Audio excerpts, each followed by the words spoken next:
Hola, ¿qué tal? Qué gusto saludarte nuevamente el día de hoy, en este día maravilloso que nos regala el Señor. Gracias por el favor de su atención, gracias por sus mensajes, gracias por sus palabras exhortativas y que nos motivan a seguir adelante. Muchas gracias. Con bastante frecuencia me preguntan, ¿qué es la sanidad interior? La sanidad interior es un proceso de restauración espiritual de personas afectadas por problemas espirituales y emocionales que resultan de dar lugar a sentimientos negativos y destructivos en la vida. Muchísimas experiencias de dolor y contradicción provocan heridas en el ser interior que no cicatrizan. Y estas heridas traen como resultado amargura, tristeza, depresión, sentimientos de autodestrucción, odio, celos, rencor y otros sentimientos que echan a perder el gozo y la paz interior. El Evangelio tiene un gran poder terapéutico que mediante la aplicación del amor y el ejercicio del perdón puede liberar a la persona de estos sentimientos y restaurar en ella el gozo y la paz del Espíritu Santo. Es un proceso de renovación del alma de una persona, de su mente, de su corazón, que le trae esa paz interior. Lo libera del pasado y de los recuerdos dolorosos, le trae paz y le permite restaurar su vida presente de acuerdo a la voluntad y planes de Dios para su vida. La sanidad interior abarca la curación de las emociones y sentimientos dañinos que traen depresión, ansiedad, angustia y falta de paz. Esto debido a recuerdos dolorosos no sanados que distorsionan también los pensamientos. Y a diferencia de la liberación demoníaca, en la sanidad interior, la participación activa, decisión y perseverancia de la persona son indispensables y se requiere de un tiempo indefinido donde trabaje el Espíritu Santo guiando, redarguyendo y revelando la verdad que hace libre, conforme a Juan 8:32.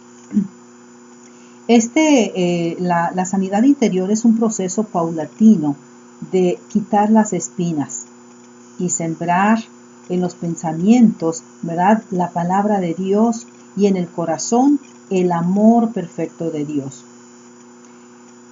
La palabra para la mente enferma y el amor para el corazón herido. En mi opinión, todas las personas necesitamos sanidad interior, porque todos hemos sido heridos en alguna manera. La mayoría de veces debido a los frutos de los recuerdos dolorosos del pasado que no se ha resuelto. Isaías 54, versículo 4, nos indica: olvídate de la vergüenza de tu juventud. En tanto que 2 de Corintios capítulo 7, versículo 1 nos dice: limpiémonos de toda contaminación de carne y de espíritu.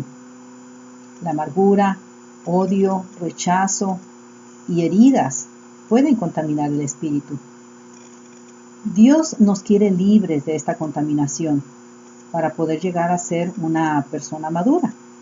En Efesios capítulo 4, versículo 13 dice: hasta que todos lleguemos a un varón perfecto, a la medida de la estatura de la plenitud de Cristo.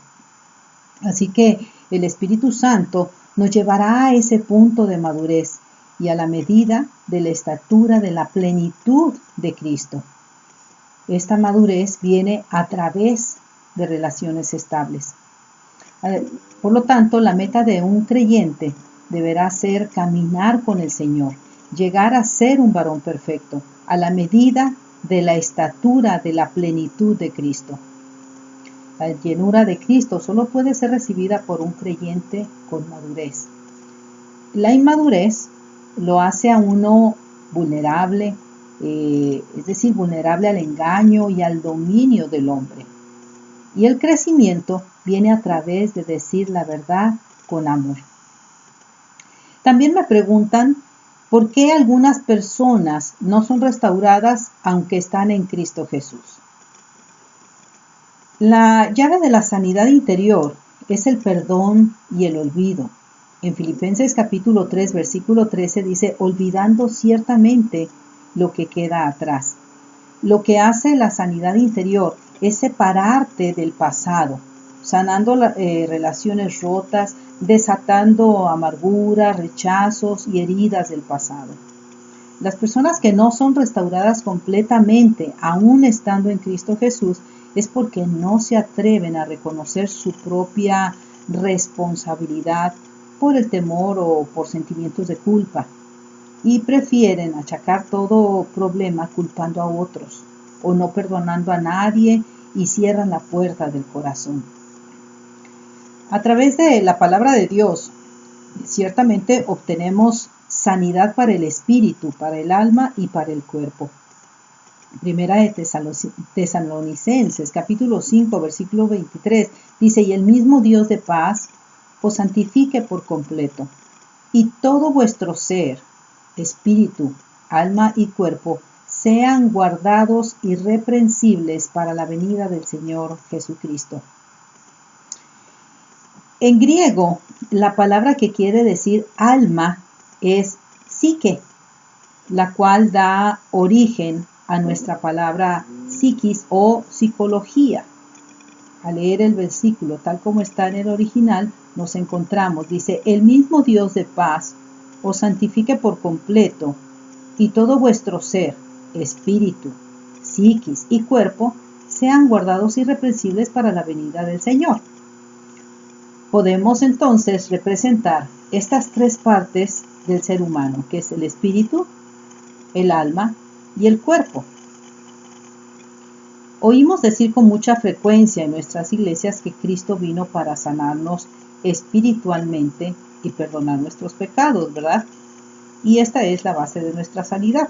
Cuando nos entregamos al Señor Jesucristo, Él entra en nuestra vida, nos limpia de nuestros pecados y nos hace sus hijos y nos da su salvación. La palabra sozo en griego quiere decir indiscriminadamente, salvar y sanar. Es decir, no existe en tal sentido dos palabras diferentes. Cristo no vino solamente para salvarnos, sino también para sanarnos.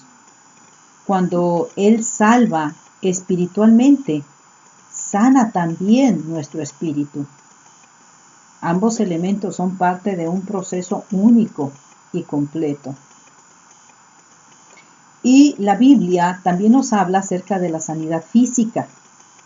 En el libro de Santiago nos dice que si alguien está enfermo, debe llamar a los ancianos de la iglesia, quienes le ungirán con aceite, orarán por él y Dios le sanará.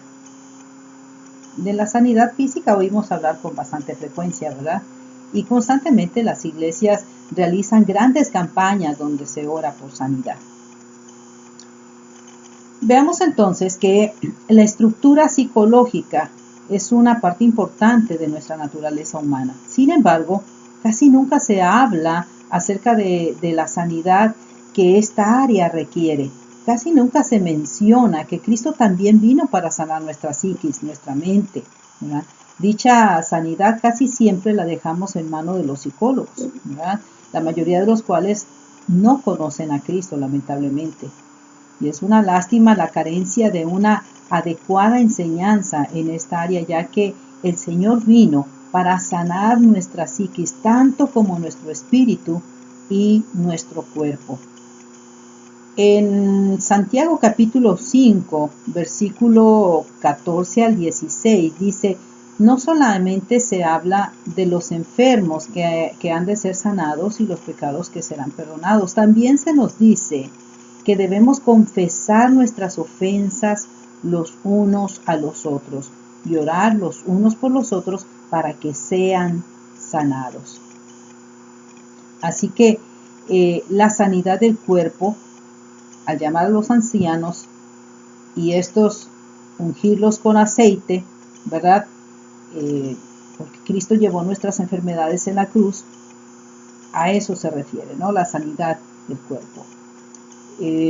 Podemos obtener incluso, es decir, para obtener sanidad integral necesitamos la sanidad del cuerpo, pero también necesitamos sanidad del espíritu, es decir, ¿cómo obtenemos la sanidad del espíritu? Al confesar nuestros pecados.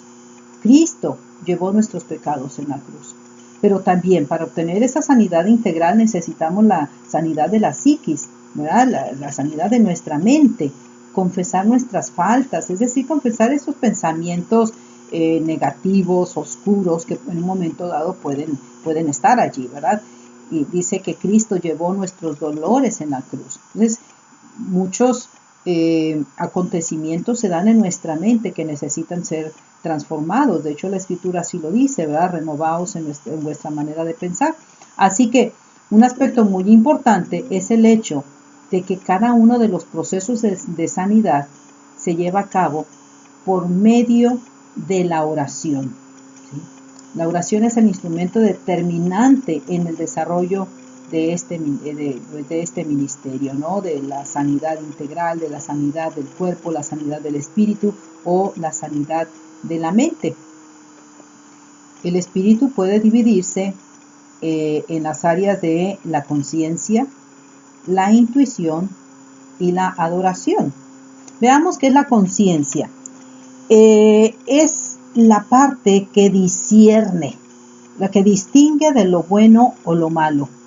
No lo hace por medio de la influencia del conocimiento almacenado en la mente, sino con un espontáneo juicio directo. La conciencia nos dice si algo es bueno o correcto o malo o incorrecto. Tú lo has experimentado, ¿verdad? A muy temprana edad enseñamos a la conciencia de un niño lo que debe o no debe hacer. Y nosotros lo experimentamos día con día, ¿verdad? Por eso es de vital importancia que la conciencia sea enseñada según las reglas que Dios nos ha dado en la Biblia. Es una de las cosas que yo admiro del pueblo judío, que ellos enseñan a sus niños desde pequeños a conocer perfectamente la palabra de Dios para que ellos sepan discernir desde a muy temprana edad qué es lo que es correcto y qué es lo que no es correcto hacer, ¿verdad? Que ellos empiecen a tener una conciencia conforme a la palabra de Dios. Ellos los enseñan a memorizar la escritura, los enseñan a caminar en la escritura, y es algo muy admirable, y que también pues ahora sí que se está llevando a cabo, gracias a Dios, en muchísimas congregaciones, porque se está teniendo precisamente esa conciencia de la necesidad de enseñar a los niños desde pequeños. Así que debemos permanecer abiertos a la acción de Dios y su palabra para que Él deba enseñarnos cómo debemos vivir. Recordemos que al entregar nuestra vida al Señor Jesús, nuestra conciencia queda bajo la influencia del Espíritu Santo, y Él es quien nos enseña la diferencia entre lo bueno y lo malo. Y poco a poco empezamos a darnos cuenta de lo que debemos o no debemos hacer, y nuestra manera de vivir cambia definitivamente. Sin embargo, en ciertas personas este cambio nunca se lleva a cabo de una manera definitiva, y es como si en ellas nunca se desarrollara ese sentido de saber cómo es verdaderamente la vida en Cristo, mientras que en otras la condenación nunca termina. Al enseñarles lo que la Biblia dice, parecería que ellos conocen todo, ¿no? Que ellos saben todo lo que es correcto, pero sin embargo ese conocimiento no produce ningún cambio verdadero en su vida. Es como si hubiera algo que obstaculizara la comprensión de lo que Dios les dice o les guía a hacer. Por otra parte, la parte sensitiva del espíritu humano, que es diametralmente diferente del sentido físico y del sentido anímico, se le llama intuición. La intuición conlleva una sensibilidad directa independiente de cualquier influencia exterior. Es ese conocimiento que nos llega sin ninguna ayuda del pensamiento, de la emoción o la voluntad. Eso es lo intuitivo, ¿verdad? Sabemos por medio de nuestra intuición, y nuestra mente nos ayuda a comprender, ¿verdad? Sabes que sabes, de pronto te sorprendes, ¿no? Sabes. Entonces, las revelaciones de Dios y todos los movimientos del Espíritu Santo son perceptibles para el creyente a través de la intuición. Fíjate qué interesante cómo Dios nos ha creado, ¿no? Esto es maravilloso. En consecuencia, un creyente debe tener en cuenta estos dos elementos: la voz de la conciencia y la enseñanza de la intuición. Por su parte, la comunión es la adoración a Dios. Los órganos del alma son incompetentes para adorar a Dios. El hígado no adora a Dios, el corazón o cualquier parte, ¿no?, de nuestro cuerpo. Son incompetentes. Así que no podemos percibir a Dios con nuestros pensamientos, con nuestros sentimientos o con nuestras intenciones, porque únicamente le podemos conocer directamente en nuestro espíritu. Así que nuestra adoración a Dios y la comunicación de Dios con nosotros se llevan a cabo directamente en el espíritu. Tienen lugar en el hombre interior, no en el alma o en el hombre exterior. En la Biblia, la palabra alma traduce el término hebreo, ¿verdad?, como nefesh, y el griego como psique, ¿verdad? El término hebreo puede significar literalmente criatura que respira, el nefesh. Y el griego suele transmitir la idea de ser vivo, persona, individuo. Por tanto, puede decirse que el alma se refiere al propio ser, a la criatura o a la persona en su totalidad. En Génesis capítulo 2, versículo 7 dice: entonces Jehová Dios formó al hombre del polvo de la tierra y sopló en su nariz aliento de vida, y fue el hombre un ser, un alma viviente. El alma es el asiento de nuestros pensamientos y de nuestros sentimientos.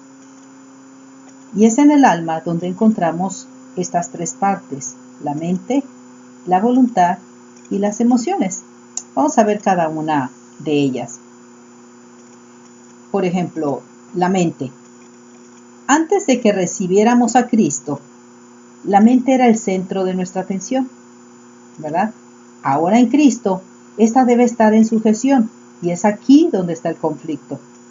La mente siempre ha reinado y dominado, ¿verdad? Siempre ha reinado y dominado nuestras acciones. Todo lo que queremos hacer, pues ha sido a través de la mente, y por supuesto, la mente no quiere sujetarse. Entonces, es necesario tratar con las fortalezas de nuestra mente para no vivir derrotados, atacados, oprimidos por el enemigo. Pero si permitimos que esas ataduras permanezcan, nos debilitarán y nos inducirán a cometer errores.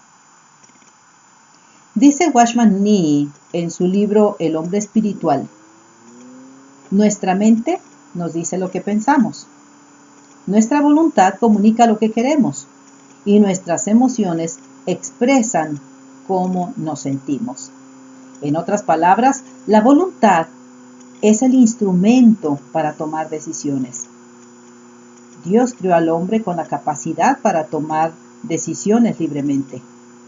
Recuerdan el huerto del Edén, ¿verdad? El hombre no debía comer del fruto del árbol de la ciencia del bien y del mal, pero aún así, Dios le dio voluntad para decidir hacerlo o no.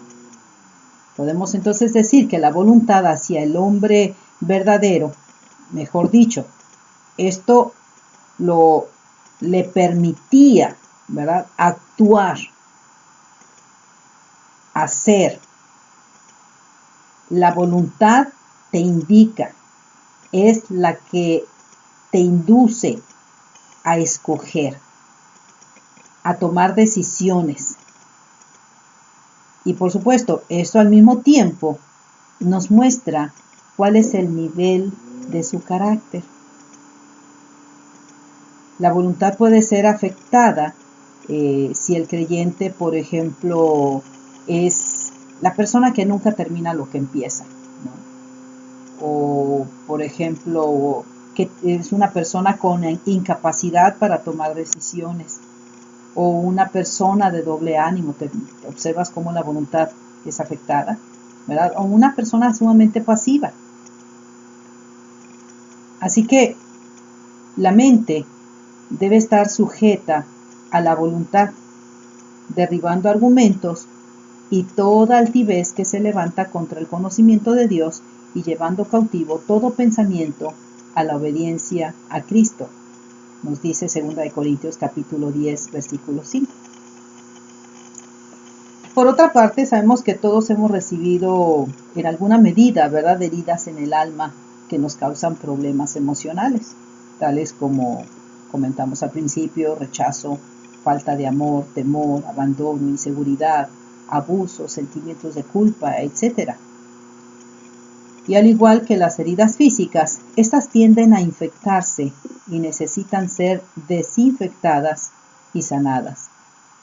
Y el único que puede sanar esas heridas es Dios, indiscutiblemente, ¿verdad? Los profesionales de la salud no son más que instrumentos de Dios y apoyo para el paciente, pero ellos, por muy capaces que sean, no poseen en sí mismos el poder para sanar. Por eso acudimos a Dios, para obtener la restauración. Al expresar los resentimientos y tratar con ellos directamente hasta poder llegar al punto de extender un perdón genuino a aquellos que nos han dañado, es parte importante de la desintoxicación del alma. Vemos que las enfermedades, por ejemplo, de origen físico, son aquellas que son producto de problemas orgánicos y que se han podido comprobar, ¿verdad?, de forma clínica. Ahora, también tenemos las enfermedades de origen emocional, que esas son producto de problemas de conducta relacionadas con el carácter, con el temperamento y las relaciones personales. También tenemos las enfermedades de origen mental, que estas son causadas por trastornos mentales y son de causas fisiológicas o genéticas. Y pueden ser causadas por un problema emocional de fondo que desencadenan en un trastorno clínico mental. Pero también tenemos las enfermedades de origen espiritual. Estas son aquellas que nacen por la separación del hombre y Dios. Estas producen dureza de corazón e insensibilidad para ser guiados por el Espíritu Santo. Siendo así que aquella persona que padece una enfermedad bronquial, ¿verdad?, acude en primera instancia al especialista en enfermedades en vías respiratorias, es decir, puede acudir a un neumólogo. Si la persona está sufriendo una neurosis, bueno, consulta a un psicólogo. El que atraviesa por problemas de conciencia, por algún pecado cometido, pues va al ministro, ¿verdad?, a su pastor o algún líder que le pueda ayudar, pero principalmente algún especialista en esa área, a un consejero. Y bueno, esto no significa dividir al hombre, ni excluye un tratamiento multidisciplinario. Lo ideal sería una cooperación, ¿verdad?, de las distintas especialidades, cosa que pues es muy poco común en algunos países, pero porque es muy difícil conocer el origen de los problemas, pero en algunos casos, aunque los malestares sean físicos, el origen puede ser psíquico o espiritual. Así que los pasos para la sanidad interior serían, vamos a poner como número 1, confiar, es decir, ejercer la fe en el poder amoroso del Señor para sanar las heridas interiores.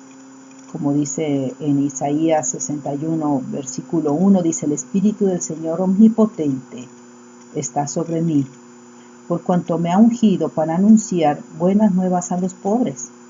Me ha enviado a sanar a los corazones heridos, a proclamar liberación a los cautivos y libertad a los prisioneros. Así que reconocer el problema, permitiéndole al Espíritu Santo traer a la memoria lo que hiere. También orar sobre cada sentimiento y recuerdo negativo, renunciando a él y pidiendo liberación al Señor. Proclamar liberación con acción de gracias a Dios. Dios tiene la solución a las cosas de esta vida que nos han causado daño, te lo aseguro, por experiencia, ¿verdad? Por experiencia propia, tanto personal como en tantas personas que hemos tenido la oportunidad de ayudar. Lamentablemente, las heridas que más dolor traen son de personas cercanas y queridas, ¿verdad? De familiares y personas de confianza.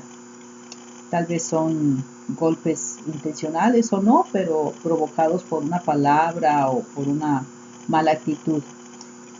Pero lo cierto es que no es lo mismo que un desconocido nos falte el respeto a que lo haga alguien a quien le hemos abierto el corazón, ¿verdad? Y cuánto más si esa persona es un padre o alguien a quien admiramos. Aquí el Señor toca ese tema y dice: yo te voy a cubrir con mi protección, te voy a ungir con mi aceite. Sin embargo, hay actitudes que no debemos tomar cuando nos hemos sentido enfadados o profundamente lastimados, pues nos llevarán a peores consecuencias. Así que lo que debemos evitar es, primeramente, ignorar el dolor. Es decir, pretender que no nos pasa nada cuando por dentro estamos destruidos. También debemos evitar el minimizar el problema. Esto es cuando nos queremos convencer de que lo que ocurrió no es de mayor importancia, cuando en realidad me está llevando a tomar malas decisiones. O bien el proyectarlo para adelante, es decir, pensar que no hemos sufrido, afirmar que no hemos sufrido, que nos ha devastado, pero que el tiempo lo resolverá, ¿verdad? Y que esperaremos a que el futuro lo solucione. Esto definitivamente no ayuda. O querer escapar, ¿verdad? Es tratar de evitar tanto sufrimiento tapándolo con otra cosa o huyendo, ¿verdad? Como hay tantos, ¿no? Que simplemente hacen otras cosas tratando de huir, algunos a través del alcohol, otros simplemente son personas huidizas. También hay algo que sí debemos evitar definitivamente, el estar repasando una y otra vez lo ocurrido, ¿verdad? Esto da lugar al resentimiento y a la amargura en el corazón y no permite que podamos madurar, sino que por el contrario, esto, es decir, no podemos dejar el pasado atrás. Es la persona que está recurrente, ¿verdad?, a aquel pasado, está atada allí. ¿Sí? Y, por supuesto, debemos estar conscientes de que la amargura detiene tu futuro. Una persona con un corazón lleno de resentimiento es alguien que no puede ser estable en sus emociones, tampoco en sus relaciones. Y su presente está marcado por el dolor del pasado. Así que es tiempo de enfrentar, tomado de la mano de Jesús, el pasado y dejar que Él unja las heridas con su aceite. En el Salmo 39, versículo 2 habla de esto. Dice: no es cuestión de callar, sino de confesar a quienes puedan ayudarme a salir del pasado. Fíjense que David estaba tan lleno de preocupaciones y problemas que prefería escapar. nos indica esto en el Salmo 55, ¿verdad? ¿Y quién no ha pensado en huir en momentos de dolor? Yo creo que todos hemos pasado por allí, ¿verdad? Sin embargo, hay quienes buscan el escape escondiéndose detrás de vicios o de cubrirse de actividades que los ayuden a no pensar, ¿verdad? Son los workaholics, que trabajan demasiado, hacen demasiadas cosas para tratar de no pensar en su problema. Y pues otros se esconden detrás de un carácter agresivo para no volver a ser lastimados, o bien a través de máscaras que esconden verdaderamente su real condición. Pero más allá de todo lo que te hayan hecho, quiero decirte que hoy Dios te puede sacar de cualquier pozo de desesperación y llevarte a vivir una vida plena, una vida llena de paz, que vayas de victoria en victoria. En Santiago capítulo 5, versículo 16 hay un secreto, y el secreto es la confesión y la oración. Es la oración de fe la que abre el corazón de Dios. Si estás dolida, confiésalo a Dios mismo. La clave es abrir el corazón. Y verás que puedes tener una vida completamente diferente de la que has vivido hasta ahora. Es tiempo de pedir ayuda a Dios. Es tiempo de decirle, Señor, ayúdame, enséñame a salir de este dolor. Enséñame a salir de del pozo de la desesperación, ¿verdad? No permitas que tu pasado gobierne tu presente. Suelta al Señor tu dolor. Renuncia al resentimiento. Eso no te permite avanzar, no te permite crecer. Y de esta forma, una vez que sueltes todo eso, vas a poder vivir en la verdadera libertad. Esto es lo más hermoso, ¿sí? El pastor ungía a sus ovejas y con ese aceite sanaba las heridas de los depredadores y también le ayudaba a repeler los insectos que también le provocaban heridas profundas. Dios es tu pastor y Él quiere sanar tu pasado y llevarte lejos de quienes quieran dañarte en el presente. Confía en Él. Abre tu corazón, porque el Señor está atento a tu oración. Es tiempo de sanar tu vida. Es tiempo de sanar tu alma. Es tiempo de sanar tu mente. Pero también es tiempo de hacer uso de tu voluntad. Recuerda, Dios desea verte bendecida y con éxito en la vida, y su palabra nos enseña cómo lograrlo. Hasta la próxima.